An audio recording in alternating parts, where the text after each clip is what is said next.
My son looked at my walker with disgust and screamed that I was worth nothing. He thought he was kicking out a helpless burden, but he had no idea what I was about to discover. I walked away with a secret worth $11 million that he never claimed.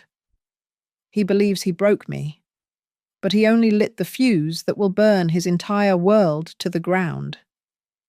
Some debts are not paid in cash, but in total ruin. My name is Evelyn Marlowe. At 58 years old, I never imagined my life would shrink down to the 4 aluminum legs of a medical walker and the hollow silence of an empty house in Hawthorne Ridge. The winters here in Colorado are unforgiving, burying the world in white. But the cold outside was nothing compared to the frost that had settled inside my bones since my husband, Harold, passed away. After a humiliating slip on the icy pavement outside the grocery store left me with a fractured hip and a bruised ego, I realized I could no longer manage the daily battle of living alone. The stairs in my own home had become insurmountable mountains, and the simple act of carrying a cup of tea was a dangerous gamble. I swallowed my pride, a bitter pill that scratched my throat, and drove to the one place I thought I would always be welcome. My son, Ryan, lived only 20 minutes away in a modern 2-story house that I had helped pay the down payment for 10 years ago. I stood on his porch, my knuckles white as I gripped the handles of my walker and pressed the doorbell. I could hear the muffled sounds of a television inside, followed by heavy footsteps. When the door swung open, Ryan did not smile. He wore a stained t-shirt and the weary, irritated expression of a man who felt the world owed him something it was refusing to pay. He looked at me, then down at the walker, and his lip curled in annoyance. "Mom, what are you doing here?" Ryan asked, blocking the doorway with his body. I had a fall." "Ryan," I said, my voice trembling despite my best efforts to sound strong. "The doctor said I can't do the stairs for a few weeks. I just need a place to stay until I can walk properly again. Just for a little while." Ryan let out a harsh, incredulous laugh and ran a hand through his messy hair. He did not step aside to let me in. He did not offer to help me over the threshold. "We don't have room." "Mum, we are busy. I have enough stress without babysitting you," he snapped. "I'm not asking you to babysit me," I pleaded, feeling the shame burn my cheeks. "I just need a bed on the ground floor. Please, Ryan, I have nowhere else to go." He stared at me, his eyes devoid of the warmth I remembered from his childhood. The boy I had raised, the boy Harold had adored, was gone. In his place stood a stranger consumed by selfishness. "You always have some problem, don't you?" Ryan shouted, his voice rising so loud that a neighbor across the street stopped raking leaves to look. "You are just a drain on us. Look at you. You can't even walk. You bring nothing to the table anymore." I stared at him, stunned into silence. "Go home." "Mum," he spat, gripping the door handle. "You're worth nothing." The door slammed shut in my face. The sound echoed like a gunshot in the crisp winter air. I stood there for a long time. I did not cry. The tears refused to come. Instead, a strange, cold clarity washed over me. I turned my walker around, the tennis balls on the rear legs scraping against the concrete, and made the slow, painful journey back to my car. That sentence replayed in my mind like a broken record. "You are worth nothing." It should have destroyed me. It should have broken my heart into a million pieces. But as I drove back to my silent house, I felt something else entirely. The tether of motherly guilt that had bound me to him for decades had finally snapped. I arrived home and navigated the treacherous path to my living room. The house felt like a tomb. I sat in Harold's old armchair, the leather cracked and smelling faintly of his tobacco, and felt like I had hit the absolute bottom of my existence. I was alone, injured, and according to my only child, worthless, needing a distraction, or perhaps looking for a ghost to comfort me. I reached into the bottom drawer of the desk beside the chair. It was where Harold used to keep his junk old screws, broken pens, receipts. My hand brushed against something cool and smooth. I pulled it out. It was a black leather notebook I had never seen before. It was heavy, bound with an elastic strap. I ran my thumb over the cover, feeling a sudden jolt of electricity run up my arm. I opened the first page, expecting to see Harold's familiar engineering sketches or grocery lists. Instead, I saw columns of numbers, dates, signatures, and tucked into the back pocket of the notebook was a heavy card from an institution I did not recognize, along with a handwritten note in Harold's blocky script that made my breath catch in my throat. I stared at the page, and for the first time that day, I forgot the pain in my hip. The world was about to shift on its axis. I sat in the fading afternoon light, the heavy leather notebook resting on my lap like an anchor. My fingers traced the columns of neat, blue ink. These were not the scribbles of a man keeping track of grocery bills or utility payments. They were complex logs of transactions, stock symbols, and yield percentages that made my head spin. Harold had been a mechanical engineer for 30 years, a man who wore flannel shirts until the elbows wore through and who insisted on fixing our toaster with duct tape rather than buying a new one. We had lived a life of aggressive modesty. I remembered the lean years after his funeral. Nights I sat at the kitchen table crying over the heating bill, terrified I would lose the house. Why had he let me worry if this book existed? I turned to the very last page. Tucked inside a small paper pocket glued to the back cover was a card. It was not plastic, but a heavy, matte black metal with silver lettering that read, Redwood Capital Reserve. Below the pocket, Harold had written a single line in red ink, only open when desperate. Desperate, I whispered to the empty room. The word hung in the air. Yesterday. My son had looked me in the eye and told me I was worth nothing. If that was not the definition of desperate, I did not know what was. The next morning, I dressed in my best Sunday suit, though it was a little loose around the waist now, and navigated the walker out to my old sedan. The address on the back of the card led me away from the sleepy streets of Hawthorne Ridge and into the high-rise district of the city. Redwood Capital Reserve was not a bank in the way I understood banks. There were no tellers behind glass windows, no bowls of free lollipops, and no lines of people waiting to deposit checks. The lobby was a cavern of Italian marble and hushed silence, smelling of expensive cologne and cold air. I felt painfully out of place as I shuffled across the polished floor, the tennis balls on my walker squeaking with every step. A young woman at the reception desk looked up from her computer, her eyes scanning my worn coat and the scuff marks on my orthopedic shoes. "Can I help you?" "Ma'am?" she asked, her tone polite but guarded. The way one speaks to someone who has clearly wandered into the wrong building. "I am here to see about an account," I said, my voice steadier than my hands. I placed the black metal card on the marble counter. The woman picked it up, and her demeanor shifted instantly. She typed something into her computer, and her eyes widened slightly. She picked up a phone and whispered a few words. Less than 2 minutes later, a tall man in an immaculate grey suit walked briskly toward me. He looked to be in his 50s, with silver hair and a smile that seemed practiced yet professional. "Mrs. Marlowe," he said, extending a hand.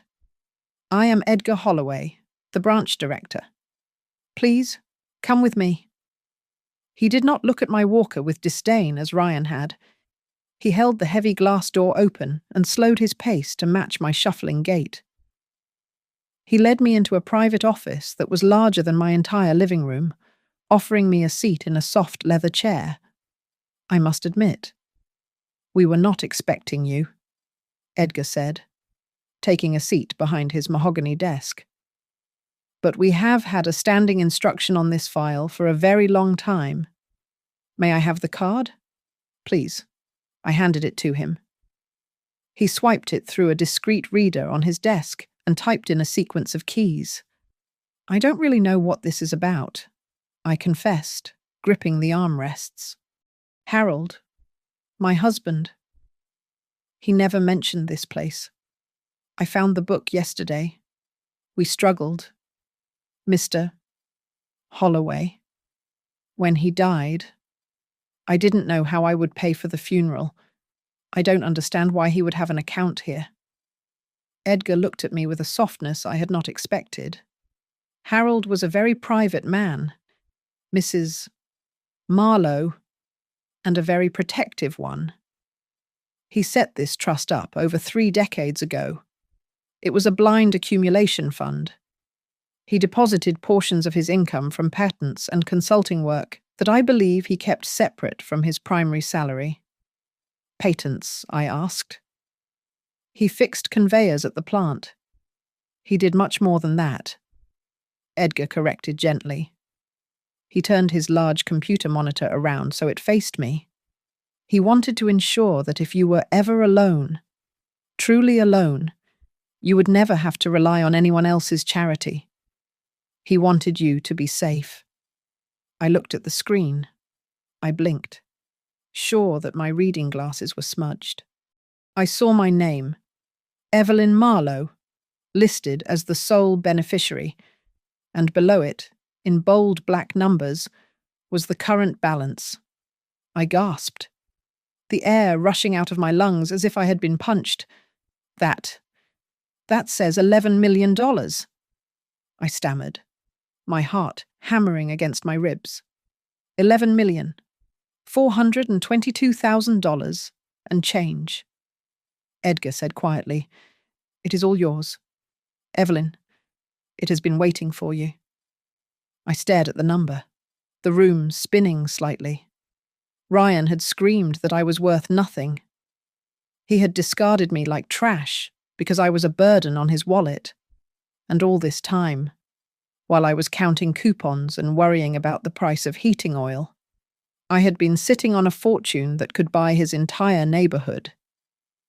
Why, I asked, tears finally pricking my eyes. Why didn't he tell me?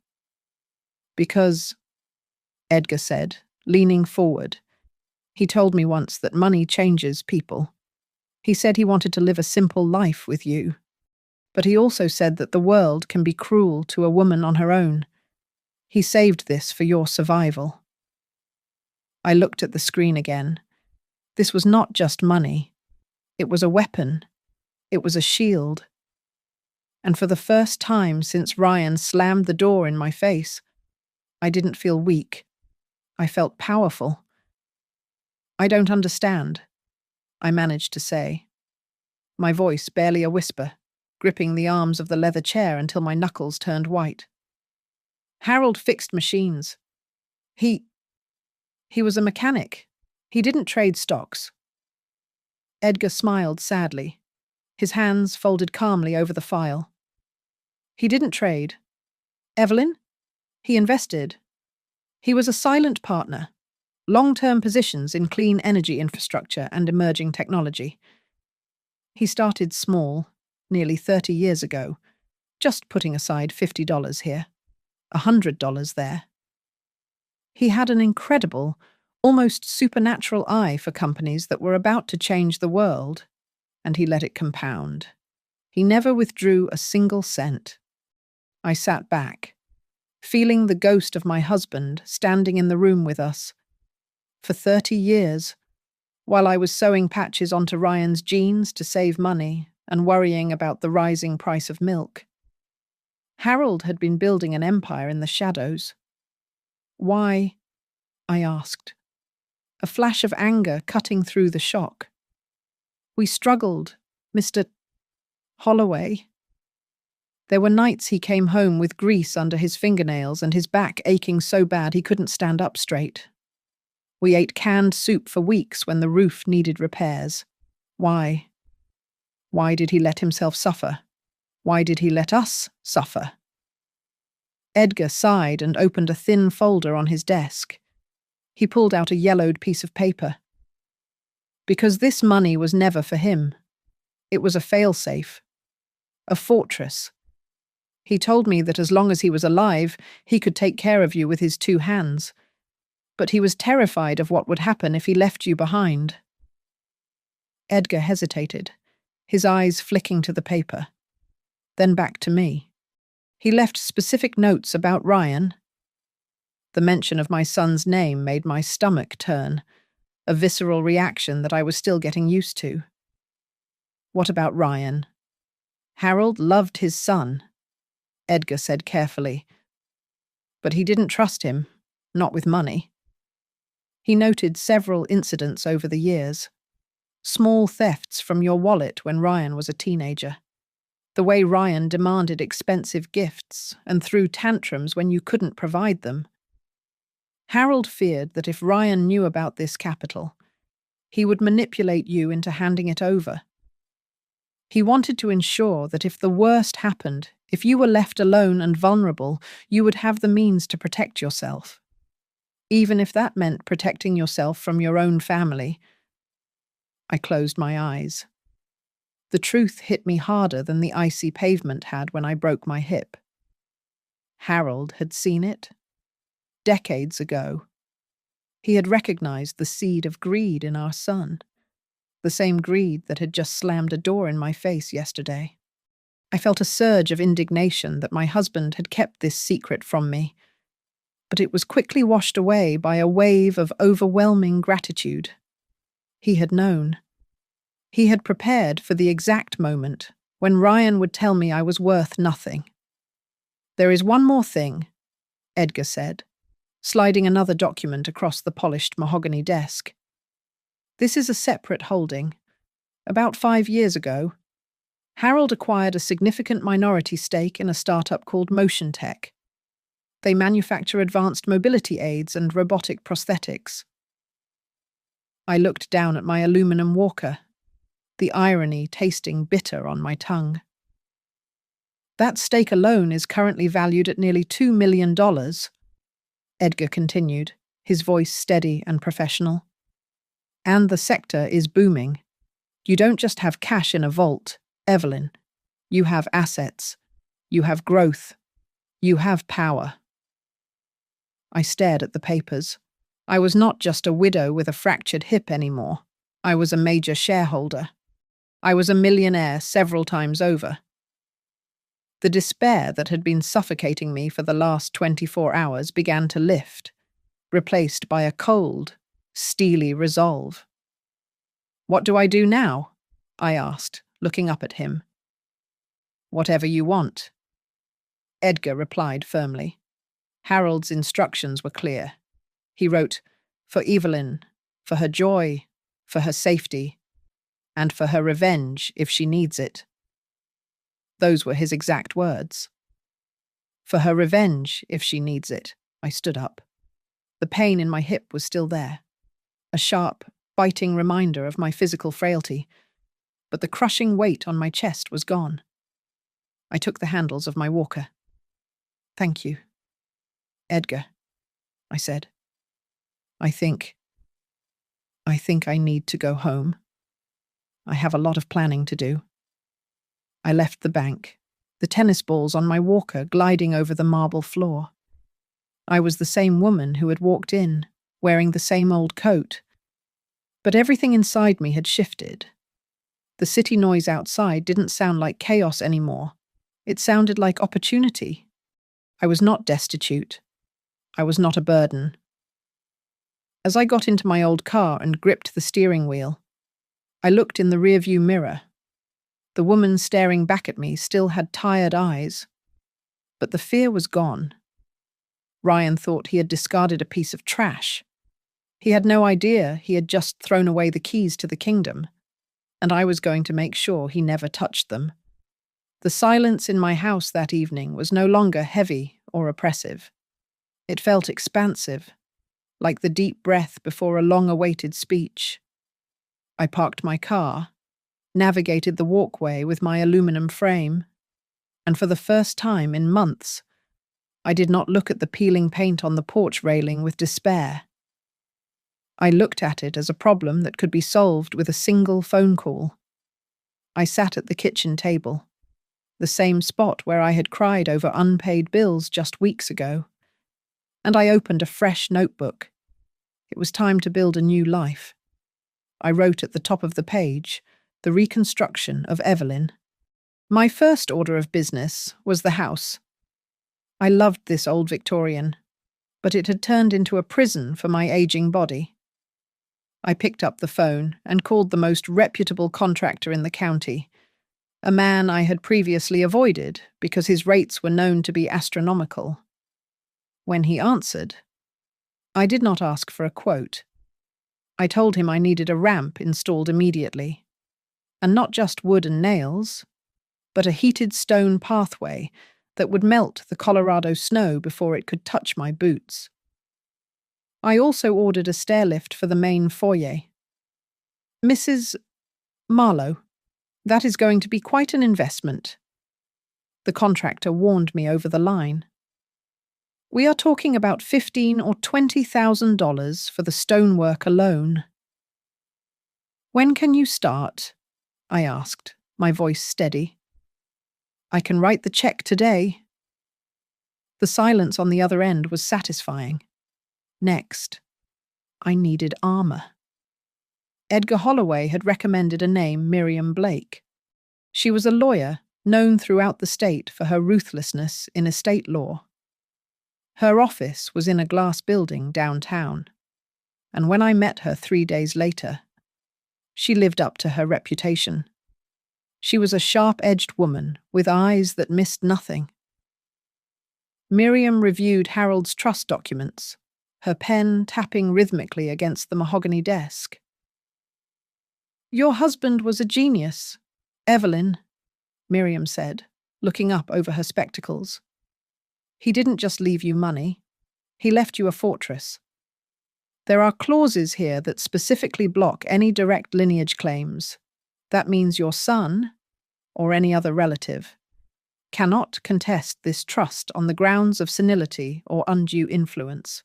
Harold explicitly stated that if anyone challenges your competency, the funds are to be frozen and used solely for your legal defense until the challenger is bankrupt." "He really thought of everything," I whispered, feeling a fresh wave of love for the man who had been gone too long. "He knew who he was dealing with." Miriam replied grimly, "We are going to activate the income streams from the Motion Tech shares immediately. You are looking at a monthly dividend of roughly $12,000, separate from the principal $11 million. $12,000 a month. That was more than Harold and I used to live on for half a year." I left Miriam's office and went straight to the Hawthorne Ridge Community Center. I found the director, a harried young woman named Sarah, who ran a support group for seniors with mobility issues, a group I had been too proud to join. I handed her an envelope. Inside was a cashier's check for $10,000. "This is anonymous," I told her, watching her hands shake as she looked at the amount. "Buy new wheelchairs. Fix the van. Just make sure people can get around." "I don't know what to say," Sarah stammered, tears welling in her eyes. This changes everything for us." "I know the feeling. I smiled.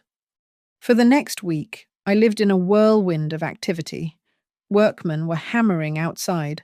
The smell of fresh lumber replaced the scent of dust. And my bank account balance was a number that made me giddy. I felt capable. I felt chosen. I had options. And for a woman of 58, who had just been discarded by her own flesh and blood, options were better than oxygen. I was sitting in the living room on a Tuesday afternoon, reviewing a catalogue for a modern, walk-in bathtub.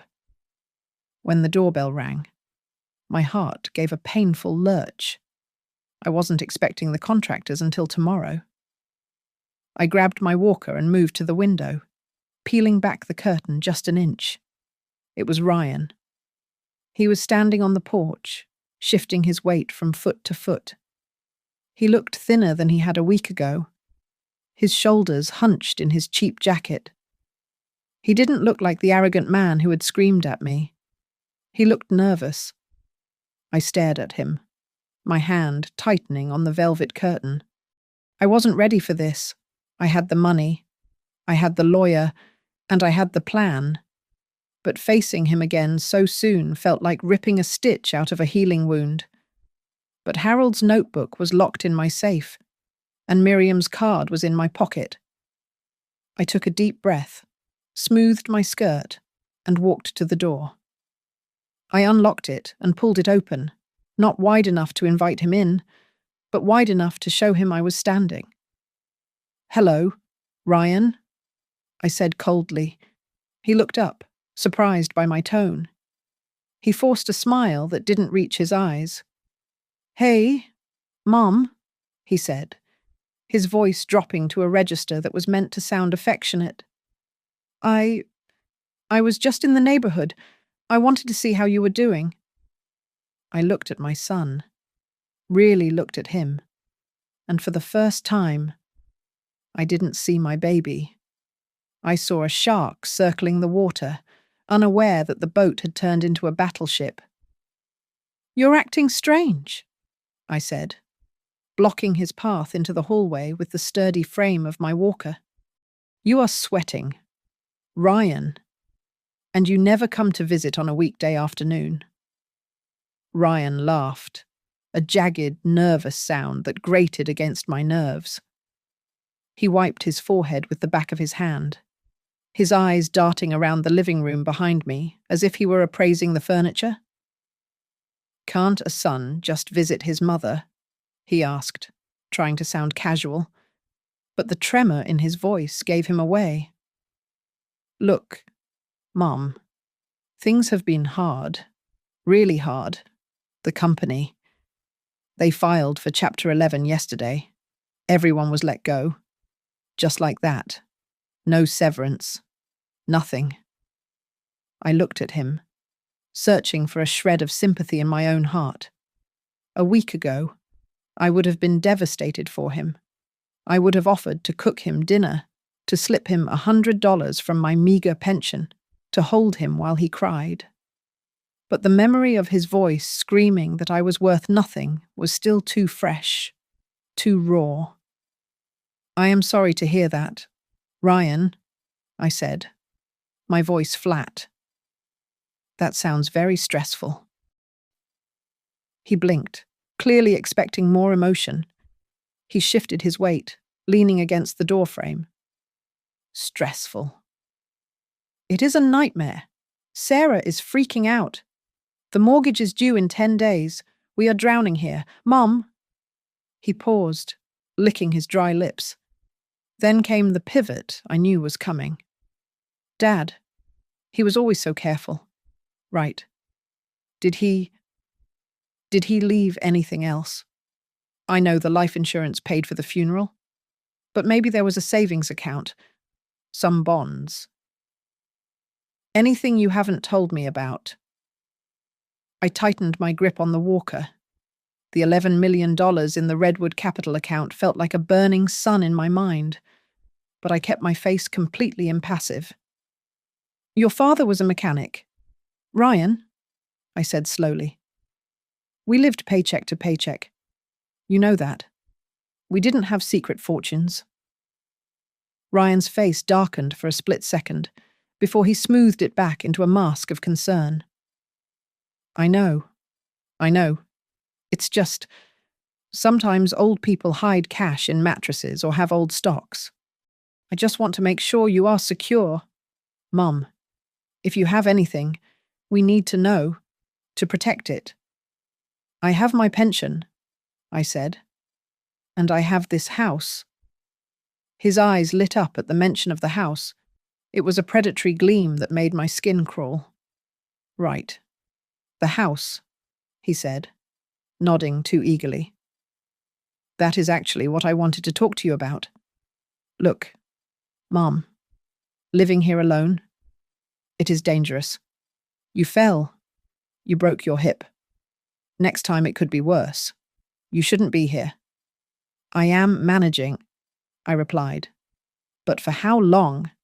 He pressed, stepping closer, invading my personal space. Listen, I have been thinking. Since I lost the job, we need to downsize anyway. I found this great apartment complex on the other side of town. Ground floor. 2 bedrooms. We could rent a unit there. You could move in with us. We would take care of you. I stared at him, dissecting his words. He didn't want to take care of me. He wanted to sell my house. He needed the equity to plug the holes in his own sinking ship. He wanted to move me into a small rental where he could control my finances, monitor my mail, and strip me of my independence until there was nothing left. You want me to sell my home? I asked quietly. It is just bricks and wood. Mom, he exclaimed, his voice rising with desperation. It is an asset sitting here doing nothing while your family is suffering. Imagine the cash we could free up. It would solve everything. For me? And for you. I am not sure. Ryan, I said, feigning hesitation. He scoffed, the nice guy mask slipping entirely. Come on, Mum. You don't have anything to hide. What are you saving it for? You are old. You don't need a house this big. It is selfish to keep it when we are in trouble. Selfish. The word hung in the air. I will think about it. I lied. Don't take too long, he warned, his tone dropping to something colder, more menacing. The market is shifting. We need to act fast. He turned and walked down the porch steps, not bothering to say goodbye. I watched him get into his car, a vehicle that was far too expensive for a man who had supposedly just lost his job. He slammed the door and sped off. I closed the front door and locked it. My heart was pounding, not with fear, but with adrenaline.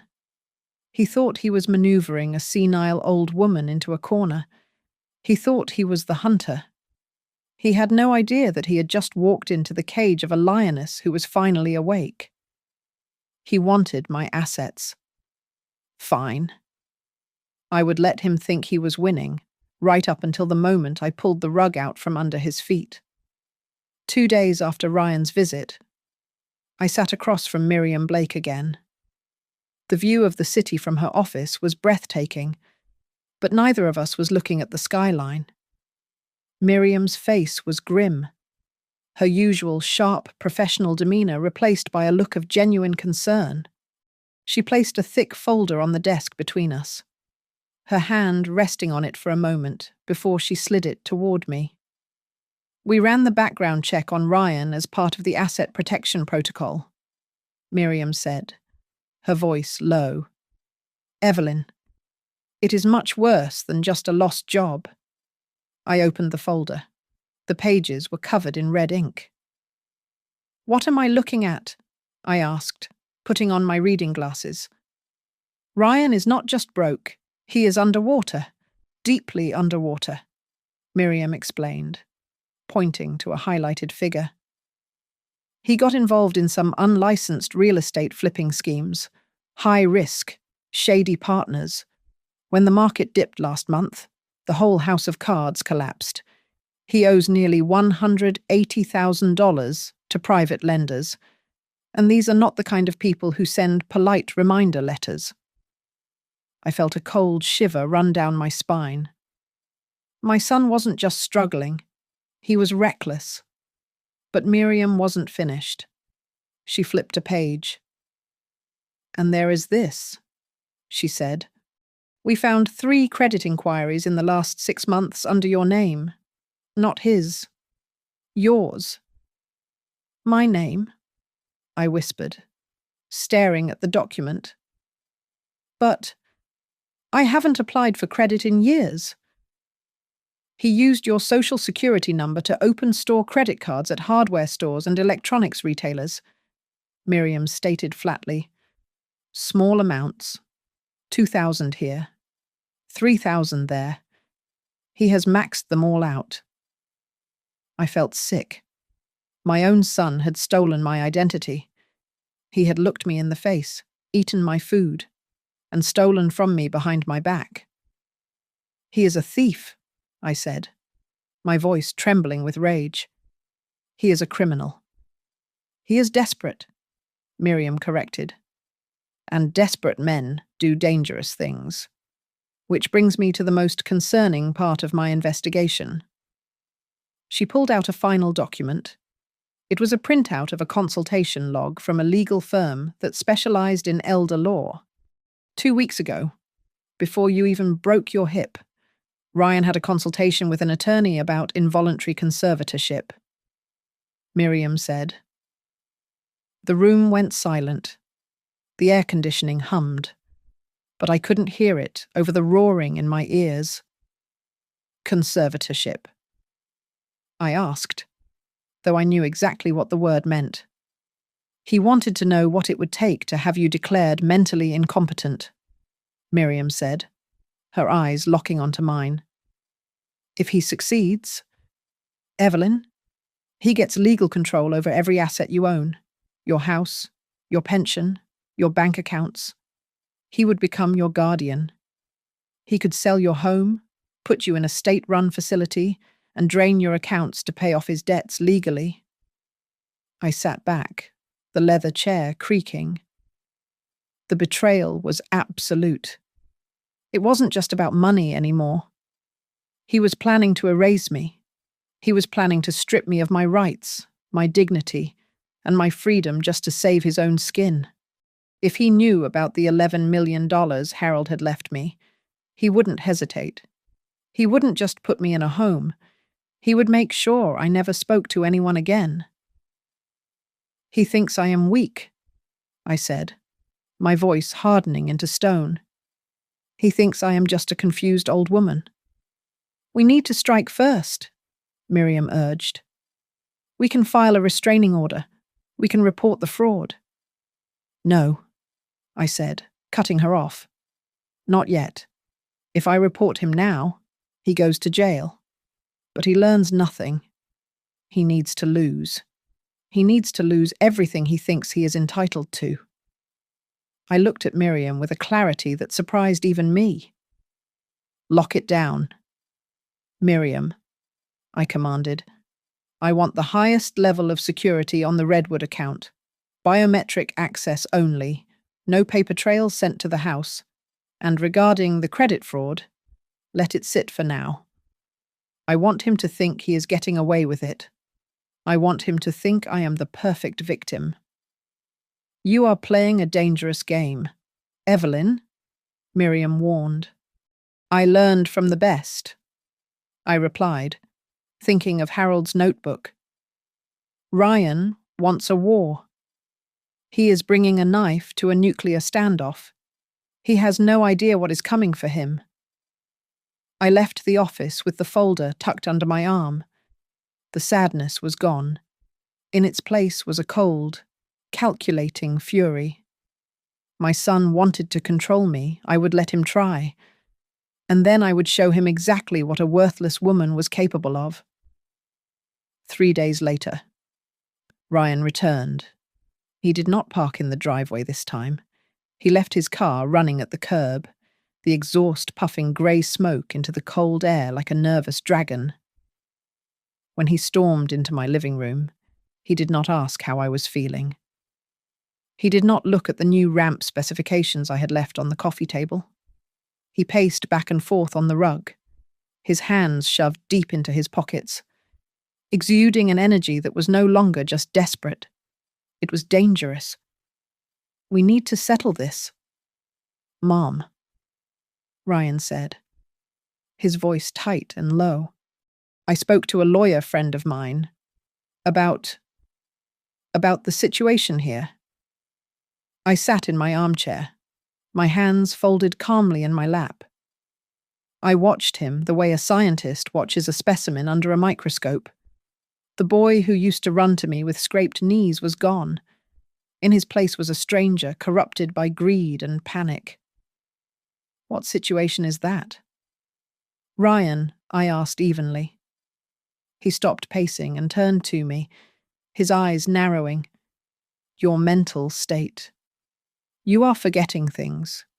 You are making irrational decisions. Keeping this big house.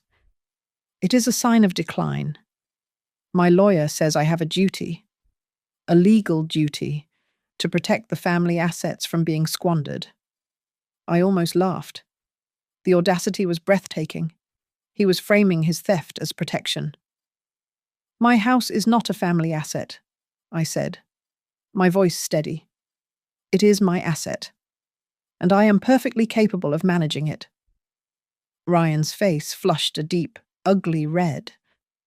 He stepped closer, looming over me in a way that was meant to intimidate. "You don't get it, do you?" he hissed.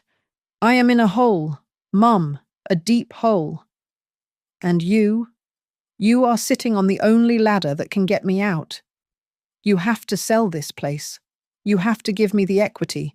It is your responsibility. Family helps family responsibility," I repeated, looking him dead in the eye.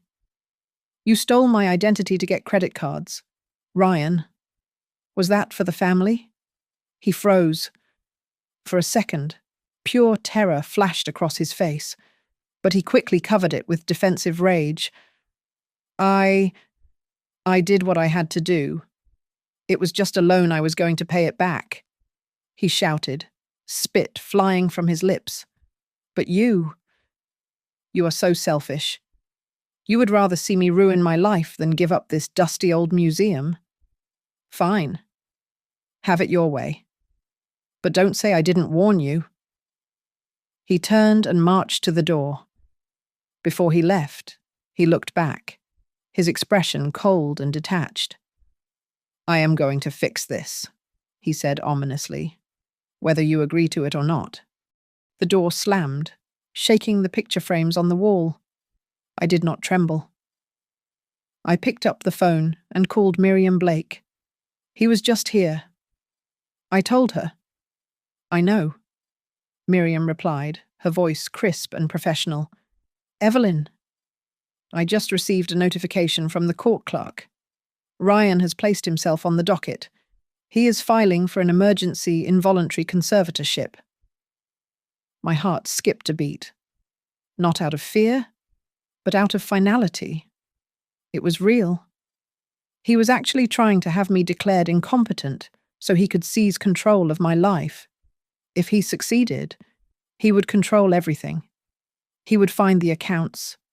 He would find the $11 million. And he would drain every cent while locking me away in some budget facility. "He is going to try to take my freedom," I whispered. "He is going to try," Miriam corrected, and I could hear the smile in her voice. "But he has made a fatal miscalculation. By filing this petition, Ryan has opened a door he cannot close." "What do you mean?" I asked. "To be appointed a guardian," Miriam explained, "the petitioner must prove to the court that they are financially responsible and morally fit to manage the ward's assets. Ryan just invited the court to examine his entire life. He thinks he is putting you on trial, Evelyn. But he just put himself under the spotlight." I understood immediately.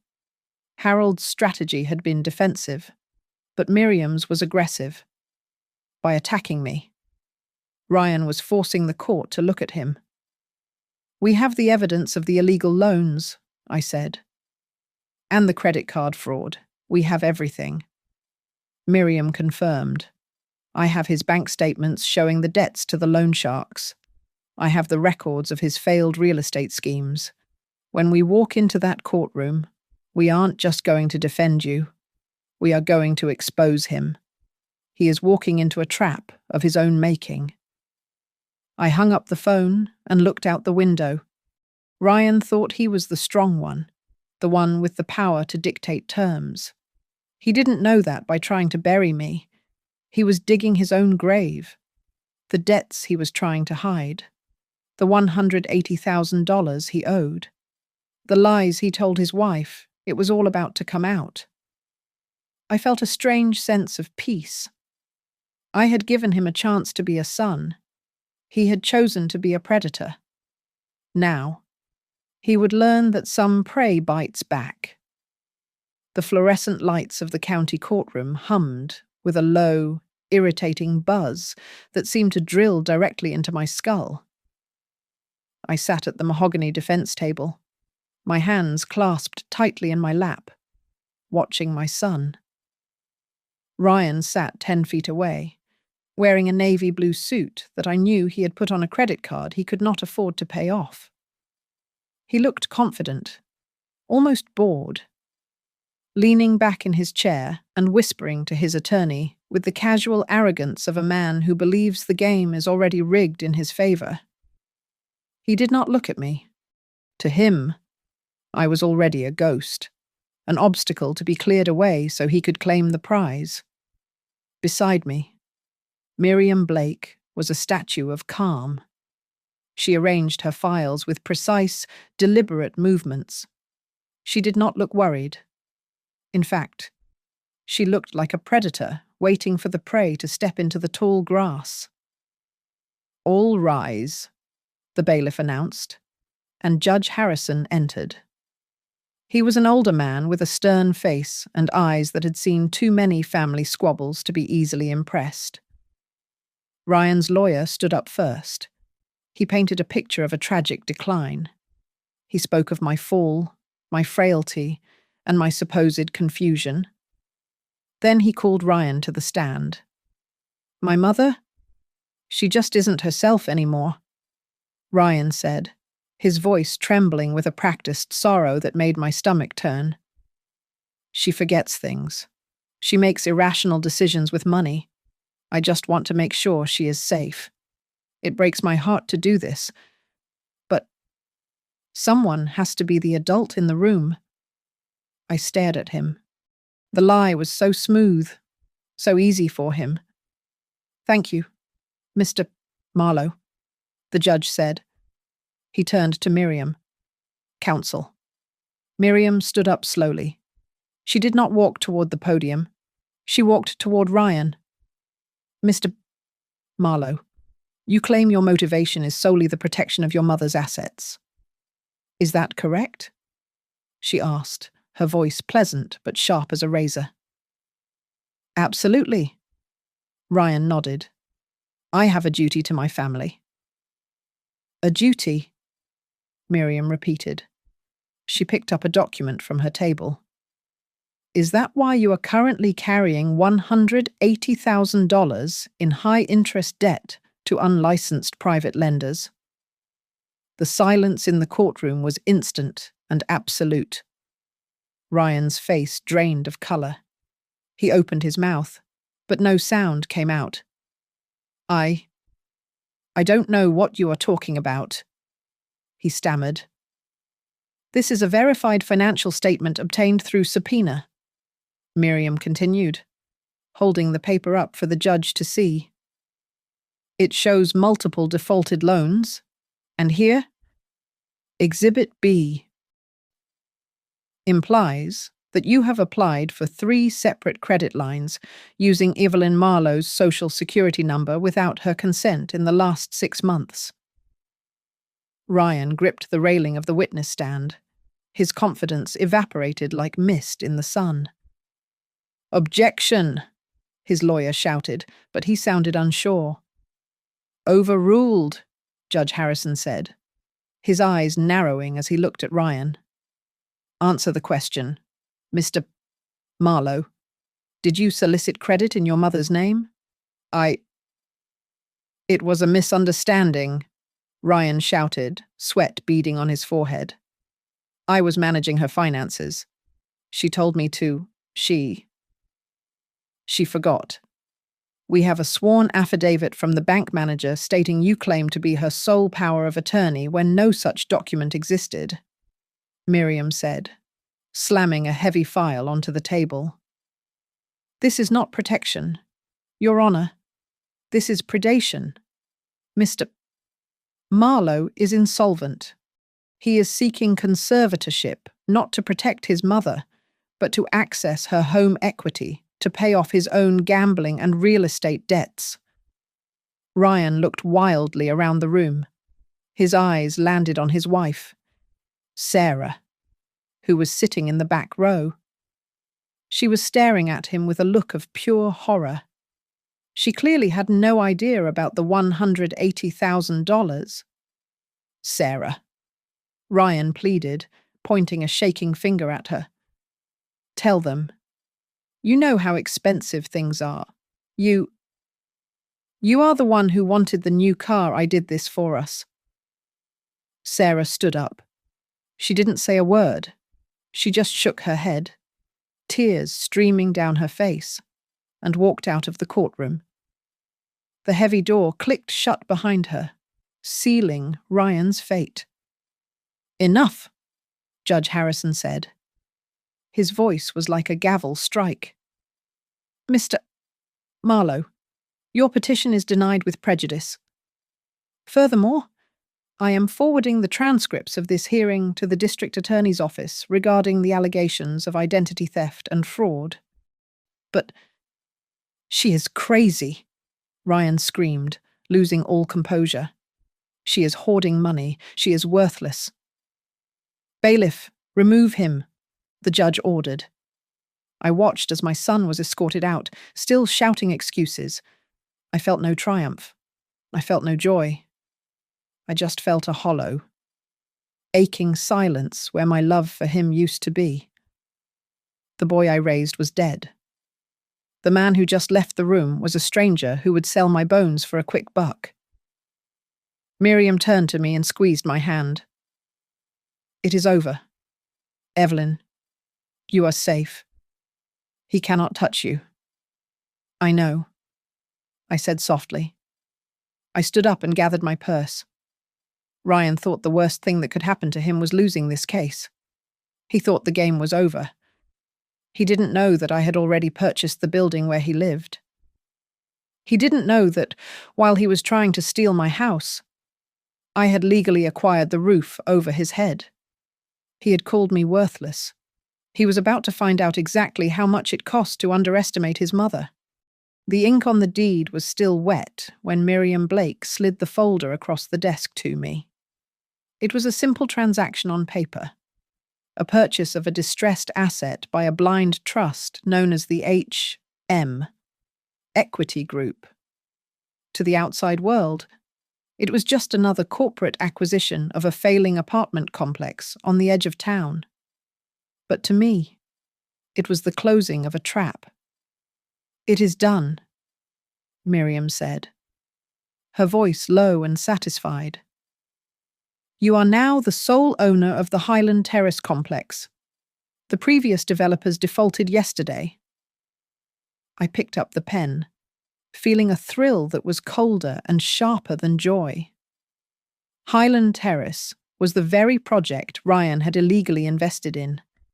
The sinking ship he had tried to patch with money stolen from my identity. He was currently living in one of the ground floor units, squatting in the wreckage of his own bad decisions while hiding from the loan sharks he still owed nearly $200,000 to. "What are your instructions regarding the tenants?" Miriam asked. "Business as usual," I replied, staring at the photo of the building. Enforce all lease agreements strictly.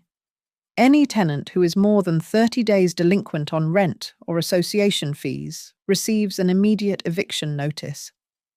No exceptions. Miriam nodded, a small smile playing on her lips. Mr. Marlowe is currently 60 days behind. He will receive the notice by Friday. I did not go to the complex to watch him read the letter. I did not need to see his face to know the panic that would consume him. I stayed in my home, which was no longer dark or quiet. I had used a portion of the quarterly dividends from the Motion Tech shares to hire a full-time care assistant, a lovely woman named Beatrice, who helped me with my physical therapy and cooked meals that actually had flavor. I no longer needed to beg my son for a ride to the grocery store or a helping hand up the stairs. I had bought my independence, while Ryan was frantically packing boxes, terrified of the nameless corporation kicking him out. I was busy building something that mattered. I established a scholarship fund specifically for vocational training for seniors, men and women like me, who had been discarded by their families or the workforce, but still had fire in their bellies. I wanted them to learn new skills, to navigate the digital world, to feel useful again. The local newspaper ran a story on the anonymous donor changing lives in Hawthorne Ridge. They called me a guardian angel. I clipped the article and taped it into Harold's black notebook, right next to his note about being desperate. A few weeks later, I visited the headquarters of Motion Tech. The CEO, a brilliant young engineer who reminded me achingly of a younger Harold, gave me a tour of the facility. He showed me the new line of robotic exoskeletons designed to help stroke victims walk again. Your husband was our first believer, Mrs. Marlowe, he told me, his eyes shining. Without his initial capital, none of this would exist. He used to tell us that mobility was dignity. He was right, I said, running my hand over the sleek metal of a prototype leg. Dignity is the one thing you never let anyone take from you. I left the facility feeling 10 feet tall. I was not a victim. I was a titan of industry, a philanthropist, a woman of means and substance. The best revenge was not screaming at Ryan or dragging him through the mud. It was proving him completely and utterly wrong. He had told me I was worth nothing. Now, I was the invisible hand shaping the future of our town, and I was the landlord holding the keys to the very door he was being kicked out of. Ryan was losing his home, his reputation, and his family, dismantled by his own greed. I was simply letting gravity do its work. I sat on my porch that evening, watching the sun dip below the Rockies, painting the sky in shades of violet and gold. My phone rang. It was Miriam. "He is out," she said simply. "The unit is vacant. He left the keys on the counter." "Good," I said, taking a sip of my tea. "Change the locks, Miriam, and list it for rent. We have a business to run." I hung up. There was no malice in my heart anymore, only a profound, quiet strength. I had survived the winter of my son's betrayal. And now, finally, it was spring, 1 month later. Ryan came back. He did not storm in this time, and he did not bring a lawyer. He arrived on foot, walking up the driveway with his shoulders slumped and his head hanging low. He looked 10 years older than the man who had slammed the door in my face. His suit was wrinkled. His hair was unkempt. And the arrogance that had defined him for so long had been scrubbed away, leaving only a raw, shivering desperation. I met him on the porch. I did not invite him inside. "Mom?" He cracked, his voice sounding like sandpaper. I have nowhere else to go. Sarah took the kids to her sister's in Ohio. The car was repossessed this morning.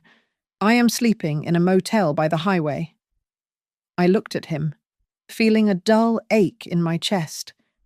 It was the biological instinct to comfort him, to fix it, to open my wallet and make the pain go away. But then I remembered the courtroom. I remembered the credit cards he had opened in my name. I remembered him wishing for my incompetence. "What do you want?" "Ryan," I asked calmly. "I need help," he pleaded, tears welling in his eyes. "I am your son. I made mistakes. Big mistakes. But don't I deserve a chance? Don't I deserve forgiveness? You have all this power now. You could fix this for me with a snap of your fingers." I leaned against the railing, looking out at the well-tended garden I had restored. "You had a chance. Ryan. You had a lifetime of chances. You had parents who loved you and a wife who supported you. You threw it all away for quick cash and appearances." I was desperate. He cried. "So was I," I replied softly. "Do you remember what you said to me when I came to you for help, when I was injured and scared?" He looked down at his shoes, shame burning his neck red. "Say it," I commanded. My voice was not loud, but it was hard as steel. "I want you to say the words you screamed at me that day. Mom, please." "Say it." He took a ragged breath, his hands trembling. I said you were worth nothing." The words hung in the air between us, ugly and heavy. But this time, they did not hurt me. They bounced off the armor I had built. "Exactly," I said. "You decided my value based on what I could give you, and when you thought I had nothing to give, you threw me away. But here is the truth. Ryan, my worth is not decided by you. It never was. And my responsibility as your mother to protect you from the world, that ended the moment you tried to destroy me." I reached into my pocket. He looked up, a flicker of hope in his eyes, perhaps thinking I was reaching for a checkbook. Instead, I pulled out a plain white card. "This is a debt consolidation and counseling service," I said, handing it to him. "They work with people who have hit rock bottom. They will help you restructure your payments and find a job. It will be hard work. It will take years. But that is the only help I am offering." He stared at the card, then at me, realizing finally that the bank of Evelyn Marlowe was closed forever. "You are really going to let me walk away?" he whispered. "With nothing. I am letting you walk away with the consequences of your own actions," I replied. "That is the most valuable lesson I can teach you." He stood there for a long moment, waiting for me to crack, waiting for the old Evelyn to surface. When I didn't move, he turned around and walked slowly back down the driveway. I watched him go until he disappeared around the bend. I let out a long breath, and for the first time in 30 years, the heavy weight on my shoulders simply evaporated. I was free. 2 weeks later, I stood in front of a renovated brick building in downtown Hawthorne Ridge. A crowd had gathered, including the mayor, Edgar Holloway, and the team from Motion Tech. Above the entrance, a fresh sign gleamed in the sunlight. The Marlowe Lift, Senior Advocacy and Support Center. I stepped up to the microphone, my new cane a sleek, ebony piece that was more fashion than medical necessity resting against the podium. I looked out at the faces in the crowd. I saw elderly men and women who had been forgotten, people who had been told they were burdens, people who needed a hand, not a handout. My husband, Harold, left me a gift. I spoke into the silence. He left me the means to survive, but he also left me a challenge.